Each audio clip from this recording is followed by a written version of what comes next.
This is the first time I've been back since we closed our show, and I really didn't know how emotional I'd be coming out here again, but it's exactly the way I remember it, except when I was here, the seats were blue, and now they're red and filled. So, glad to be here. It's hard to believe this theater's 100 years old until you go down and flush the toilet downstairs, and pretty much you know. 100 years old.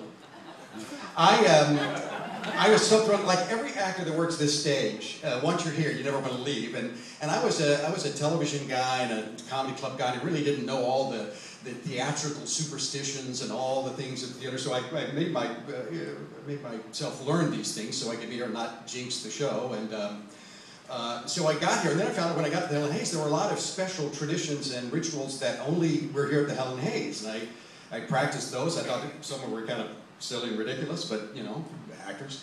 And then I found out that they weren't really traditions and rituals at all. They were just tricks being played on me by Joe Beck backstage. I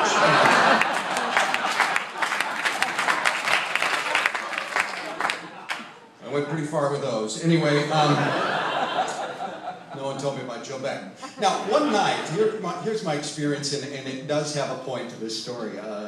One night, it's a one-man show, so there's nobody to really share with, and I'm out here basically alone by myself, which is redundant to say. But I was comfortable in the show by this time, and I looked up, and it's called a box boom up there, where the lights are, that little alcove there. All right.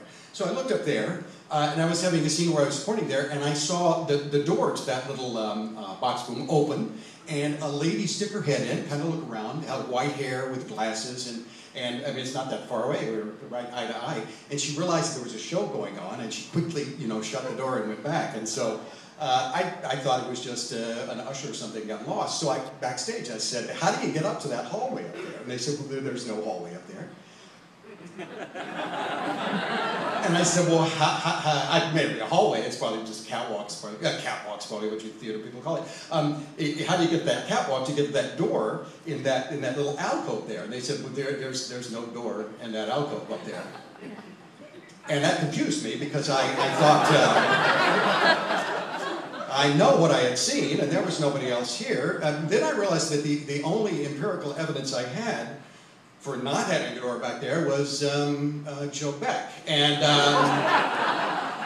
so not until he agreed to put a ladder up and show me that there was no door in that did I believe that what I had seen was something supernatural. So from that moment on, anything that happened in the theater was attributed to the ghost that Jay had seen if Joe wasn't involved.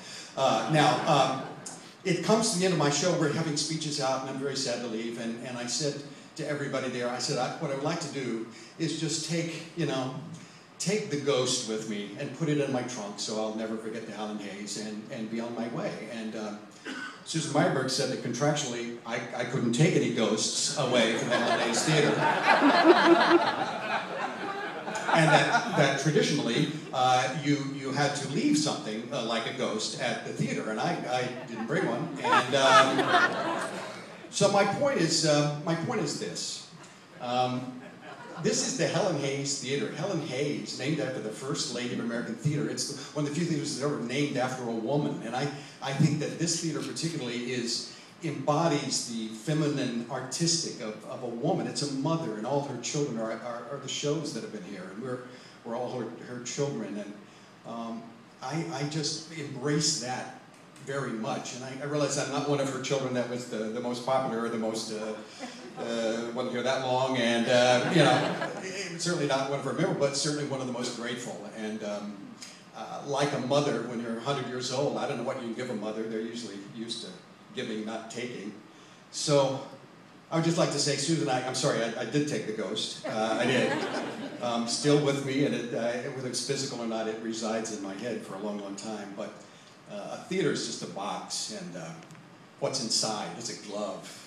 The hand is what's important. And people that I were here 6 years ago are still here. My friends Marty and Jeffrey and Susan, and backstage Joe and Doug and Bobby on the sound. And back there's Linda and Bird and Bobby and John and Alan and a lot of people I didn't know by name, but just a warm smile and a happy greeting when I arrived every night. So thank you, Marty. Thank you for letting me be a part of this wonderful family, and 100 more good years, and I'd like to come back. So.